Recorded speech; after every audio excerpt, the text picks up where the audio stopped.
Uncommon জিনিস কার না ভালো লাগে। এই একটি আইটেম দিয়ে আপনার পুরো পরিবারের সবাই তৃপ্তি সহকারে খেতে পারবে। হ্যালো এভরিওয়ান, আসসালামু আলাইকুম। তো এখানে আমি কেটে নিব পেঁয়াজ, রসুন, কাঁচামরিচ, দিয়ে দিব প্যানের মধ্যে তেল। আমি একটু বেশি করে তেল নিব।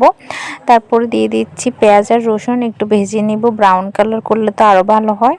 পেঁয়াজ আর রসুনটা যদি আপনি ব্রাউন কালার করেন তাহলে তরকারির টেস্টটা অনেক মজার হয়।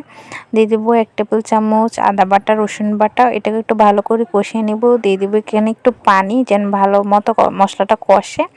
যে কোনো তরকারি রান্নার সময়, মাছ মাংস রান্নার সময় একটু ভালো করে ধৈর্য নিয়ে কষাবেন, দেখবেন খেতে অনেক ভালো লাগবে। তো আমি এখানে পরিমাণ মতো লবণ, হলুদ গুঁড়া, মরিচ গুঁড়া দিয়ে দিব। এই আইটেমটির মধ্যে আমি মরিচের গুঁড়ো একটু বেশি ইউজ করেছি, কারণ ঝাল ঝাল না হলে ভালো লাগবে না। তারপর একটু ঢেকে আরও কিছুক্ষণ কষিয়ে নিব। তো কষানো হয়ে গেলে আমি ভিজিয়ে রাখা শুটকিগুলো দিয়ে দিব। আপনারা চাইলে যে কোনো শুটকি নিতে পারেন, এটা অপশনাল। আমি চুরি শুটকিটা নিয়েছি, একটু গরম পানি দিয়ে ভিজিয়ে রেখেছি। শুটকিটা কষানো হয়ে গেলে একটু আলু কিউব করে কেটে কাঁচামরিচ দিয়ে দিব।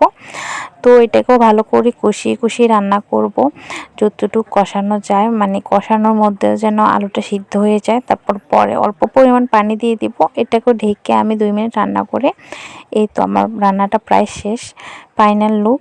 এত মজার এই আইটেমটি খেতে, আপনাদের বাসায় যদি মাছ বা মাংস না থাকে এই আইটেমটি ঝটপট বানিয়ে ফেলতে পারেন।